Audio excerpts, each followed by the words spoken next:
Hello मेरे प्यारे बच्चों, आप सभी का अंकित एकेडमी में बहुत बहुत स्वागत है। बच्चों, आज मैं आप सभी को मोशन बहुत अच्छे से समझाने वाला हूँ। ठीक है, आइए ध्यानपूर्वक पूरा वीडियो लास्ट तक देखिएगा। ठीक है, मोशन मीन्स गति। ये फिजिक्स का एक सबसे स्टार्टिंग का ही टॉपिक है। ठीक है, जब आप कभी 1D मोशन, एक रेखीय गति, एक दिशी गति पढ़ेंगे तो आप सबसे पहले क्या सीखेंगे, गति किसे कहते हैं, मोशन किसे कहते हैं। तो आप लोग ध्यान से सुनिएगा। गति मतलब आप लोग थोड़ा बहुत जानते हैं, लेकिन उसको प्रॉपर वे में नहीं जानते हैं। तो जब कभी भी कोई पिंड, कोई वस्तु समय के साथ उसकी स्थिति में परिवर्तन हो तो उसे गति कहते हैं। ठीक है, समय के साथ उसकी स्थिति में अगर परिवर्तन हो रहा है तो उस चीज़ को हम लोग क्या कहेंगे, गति। ठीक है, मोशन। जैसे मान लीजिए अभी आप कुछ टाइम हो रहा है अभी, तो आप अभी घर पे थे। ठीक है, 10-15 मिनट बाद आप अपने मार्केट पहुंच गए, तो समय भी बढ़ा। ठीक है, और आपका जो स्थिति था, आपका जो पोजीशन था, आपका जो लोकेशन था, वो भी बदल गया। ठीक है, इस पूरी घटना को हम लोग क्या कहेंगे कि गति हो रहा है। अगर आपका समय के साथ आपके स्थिति में, आपके किसी भी पिंड में परिवर्तन नहीं हो रहा है तो वो गति नहीं होगा, वो विरामावस्था कहलाता है। ठीक है, विरामावस्था भी आपको समझना चाहिए, बहुत ही इंपॉर्टेंट चीज़ है, बहुत इंपॉर्टेंट बिंदु है। जब कभी भी समय के साथ किसी भी पार्टिकल के पोजीशन में चेंजेस, बदलाव नहीं होता है तो वो विरामावस्था में कहलाता है। ठीक है, तो हम लोग बेसिकली गति के बारे में समझ गए हैं। ठीक है, अब दूसरा टॉपिक क्या होता है, मैं यहाँ पे लिख भी देता हूँ। जब कोई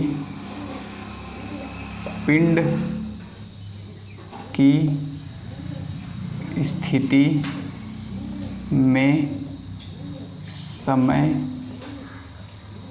के साथ कोई परिवर्तन होता है तो उसे गति कहते हैं। ठीक है, इस तरीके से। चलिए, इसके बाद अब आप लोग क्या सीखेंगे, इसके बाद आपका जो टॉपिक आता है डिस्टेंस। ठीक है, आप लोग डिस्टेंस सीखिए। डिस्टेंस मीन्स दूरी।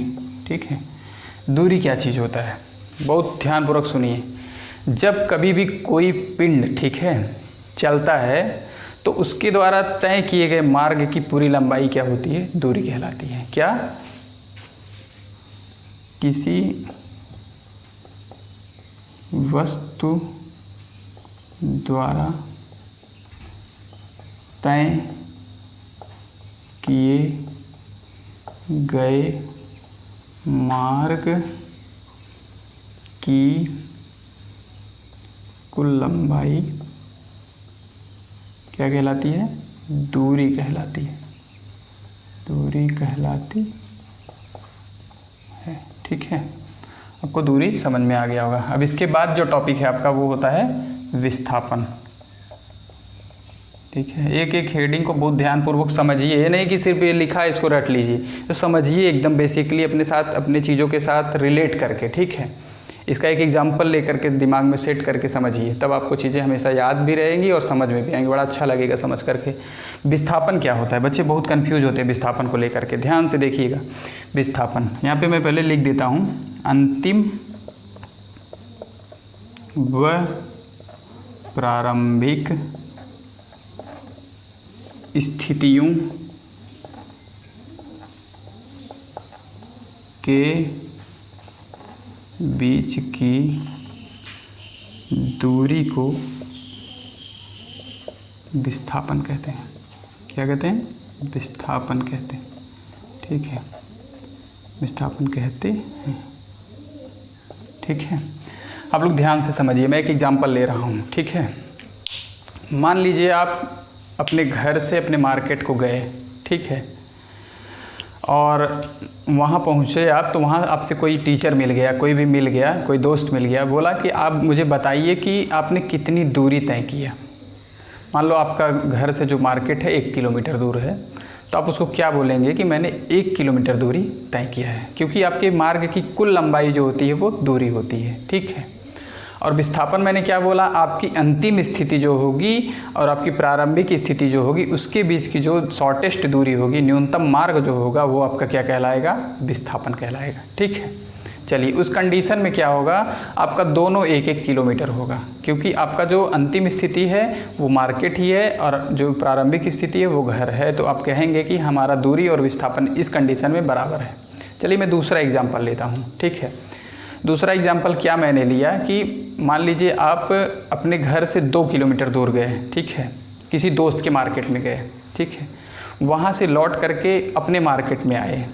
तो इस पूरी प्रक्रिया में आपसे कोई पूछे कि आपने कितनी दूरी तय किया है, ठीक है, तो आप क्या जवाब देंगे? अपने मार्ग की कुल लंबाई को आप काउंट करेंगे। आप दो किलोमीटर आप अपने दोस्त के मार्केट गए थे, 1 किलोमीटर वहाँ से रिटर्न हुए थे, तो आपने टोटल कितनी दूरी तय किया? 3 किलोमीटर। तो अब दूरी कितनी होगी आपकी? 3 किलोमीटर। और जब विस्थापन की बारी आएगी तो आपका जो अंतिम बिंदु है वो क्या है उसको देखना है, और प्रारंभिक बिंदु क्या है वो देखना है। अंतिम बिंदु जो है आपका वो आपका मार्केट है और प्रारंभिक बिंदु जो है आपका घर है। इस दशा में देखिए तो आपका जो घर से मार्केट की दूरी, आपके मार्केट से आपके घर की दूरी होगी वो मात्र 1 किलोमीटर होगी। ठीक है, यहाँ पे आपका विस्थापन कितना हो गया? 1 किलोमीटर हो गया। दूरी कितना था? 3 किलोमीटर। विस्थापन कितना हुआ? 1 किलोमीटर। चले आप दोनों कंडीशन में बराबर हैं, लेकिन दूरी और विस्थापन का मान अलग अलग आ रहा है, यही अंतर है। ठीक है, अंतिम और प्रारंभिक बिंदु को देखना है और ये भी देखना है कि उसके बीच हमारी न्यूनतम दूरी क्या बन रही है। ठीक है, एक लास्ट में एक और एग्जांपल ले रहा हूँ। ठीक है, वो एग्जांपल क्या है कि मान लीजिए आप अपने मार्केट गए, मार्केट नहीं गए, अपने दोस्त के मार्केट चले गए। ठीक है, अपने दोस्त के मार्केट गए, ये कहाँ है? आपके घर से 2 किलोमीटर की दूरी पे है। ठीक है, और उसके बाद फिर आपने क्या किया? वहाँ से लौट करके कुछ सामान खरीदे और अपने घर को चले आए। आपके घर पे आपके पिताजी ने पूछ लिया कि भैया बताइए आपने कितनी दूरी और कितना विस्थापन तय किया है। ठीक है, तो ये तीसरी कंडीशन जो बन रही है, इस कंडीशन में आप क्या कहेंगे कि हमने जो टोटल दूरी ट्रेवल किया है, 2 किलोमीटर गया, दोस्त के मार्केट गया था, 2 किलोमीटर दूरी पे था, और 2 किलोमीटर लौट के आया, तो 4 किलोमीटर हमारा टोटल दूरी हो गया। ठीक है, और जब विस्थापन की बारी आएगी तो आप ध्यान देंगे कि हमारी अंतिम स्थिति क्या है। जब चले थे वो प्रारंभिक स्थिति होती है और जहाँ को पहुँचे हैं वो अंतिम स्थिति होती है। तो आप देखेंगे ध्यान से, तो जहाँ से चले थे वहीं पे आ गए हैं। ठीक है, तो उस कंडीशन में आपने सोचिए कि कितनी दूरी तय किया है। आप 0 किलोमीटर पे हैं। ठीक है, तो आपका विस्थापन कितना हो जाएगा? 0 हो जाएगा। तो आप कितना जवाब देंगे? हमारा दूरी जो था 4 किलोमीटर था, विस्थापन जो था वो 0 किलोमीटर है। इस तरीके से अलग अलग कंडीशन में दूरी और विस्थापन का मान अलग अलग आता है। ठीक है, इस कॉन्सेप्ट को आप ध्यानपूर्वक सीख लीजिए। आपके क्लास 9, 10th और 12th में ये बहुत ही इंपॉर्टेंट चीज़ है। ठीक है, आप बेसिक समझे रहेंगे तो आपको आगे चल के आपके कॉम्पिटिटिव एग्जाम में ये कॉन्सेप्ट बहुत काम आने वाले हैं। ठीक है, और अगर ये मेरी क्लास आपको अच्छी लगती हो तो आप प्लीज़ अपने ज़्यादा से ज़्यादा दोस्तों तक पहुँचाइए और प्लीज़ चैनल को सब्सक्राइब कर लीजिए, जिससे मेरे लेटेस्ट अपडेट्स आपको मिलते रहें। धन्यवाद।